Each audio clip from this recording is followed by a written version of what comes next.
Assalamualaikum warahmatullahi wabarakatuh. Kembali lagi dengan saya Harvey Fernanda pada mata kuliah Decision Support System. Pada sesi ini kita masuk kepada arsitektur dari bisnis intelijen yang merupakan pengembangan dari arsitektur dari Decision Support System. Untuk arsitektur dari bisnis intelijen ini itu memiliki 4 komponen utama. Yang pertama adalah data warehouse dengan data sumbernya, dengan resource yang ada di situ. Kemudian analisis bisnis yang merupakan kumpulan alat ini yang untuk memanipulasi, melakukan penambangan dan menganalisis data dalam data warehouse. Dan kemudian ada manajemen kinerja bisnis atau dari business perform management atau BPM. Ini adalah untuk memantau dan menganalisis kinerja dari sebuah sistem. Dan ada juga dari user interface-nya.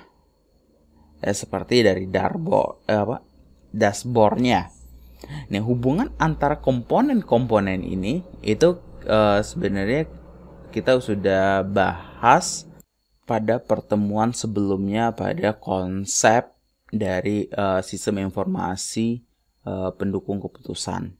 Dan ini juga dibahas sebenarnya pada mata kuliah lain seperti mata kuliah data warehouse, dan kemudian ada dari data mining, kemudian ada text mining, dan yang kita bahas juga knowledge management. Itu sebenarnya kita udah bahas lebih dalam untuk hal-hal itu.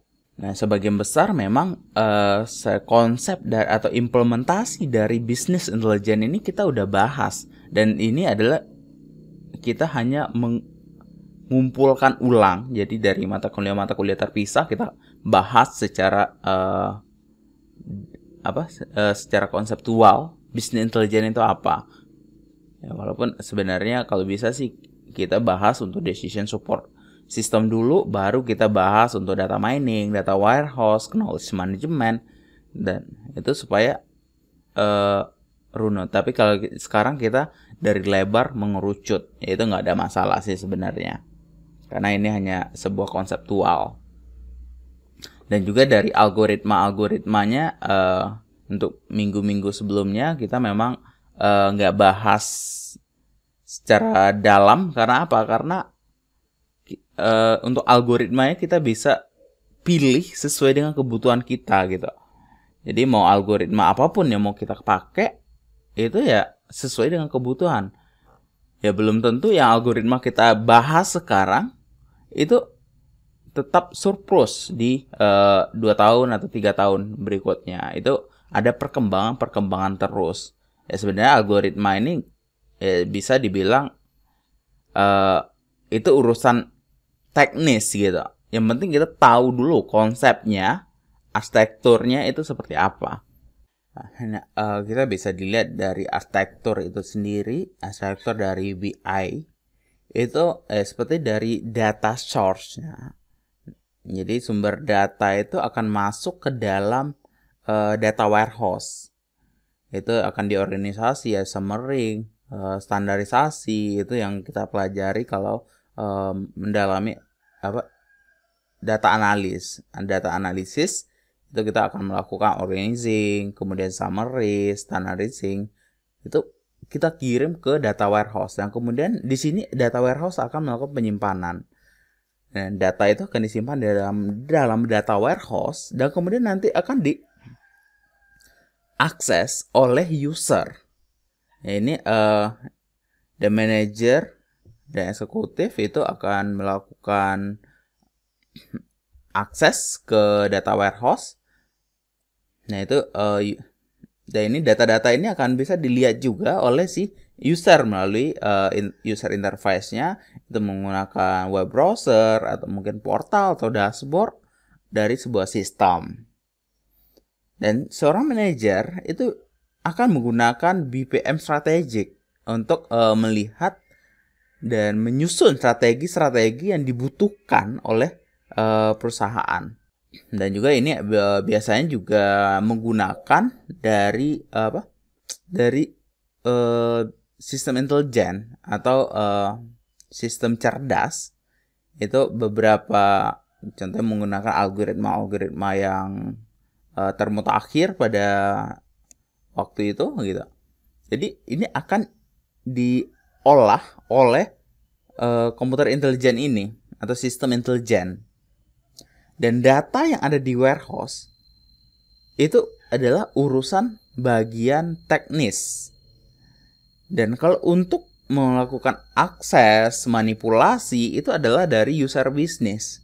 Jadi seperti apa datanya, seperti apa polanya itu business user itu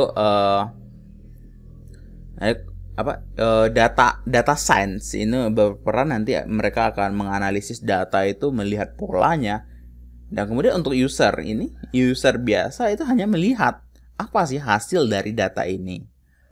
Nah, untuk hubungan antara decision support system dan business intelligence ya kita bisa lihat itu ada beberapa kesamaan dan perbedaan antara decision support system dan business intelligence. Yang pertama adalah dari arsitektur ini itu sangat mirip karena business intelligence berevolusi adalah dari decision support system. Namun untuk business intelligence ini itu mengisyaratkan itu bahwa pengguna data warehouse itu, sedangkan DSS itu mungkin atau mungkin tidak juga gitu memiliki fitur seperti data warehouse. Nah, oleh karena itu business intelligence itu lebih sesuai untuk organisasi yang lebih besar.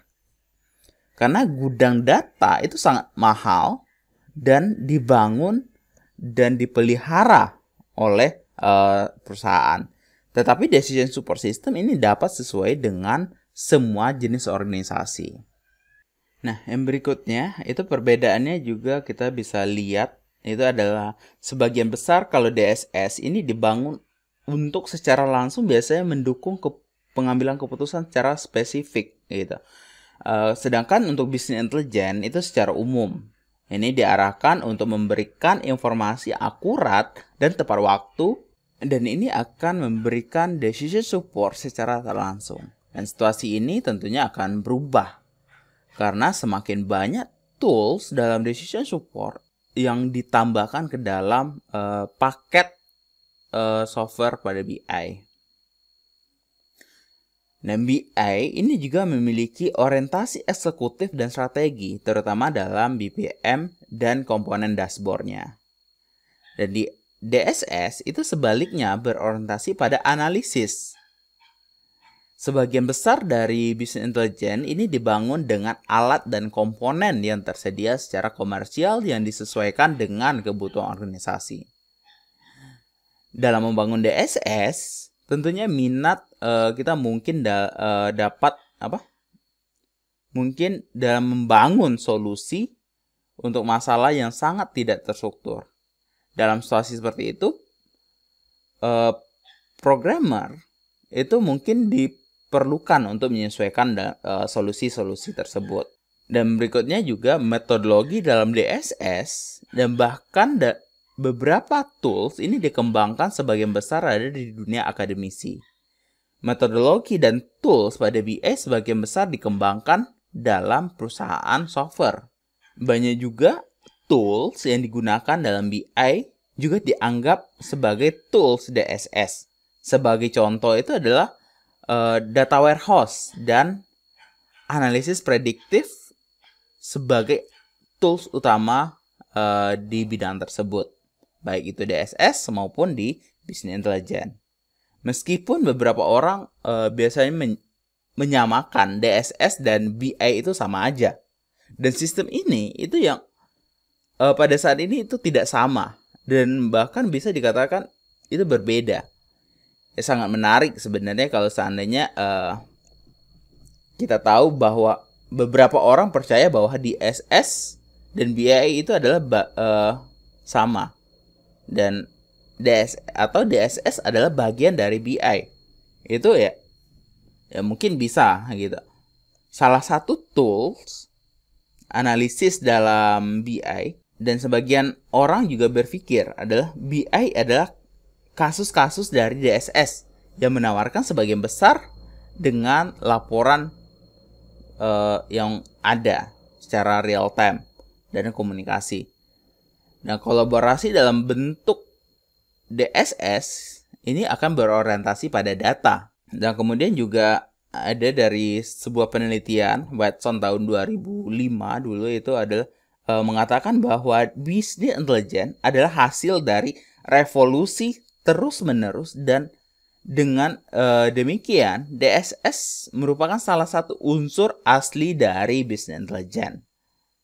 Dalam buku tersebut itu memang DSS dan BI itu dipisahkan.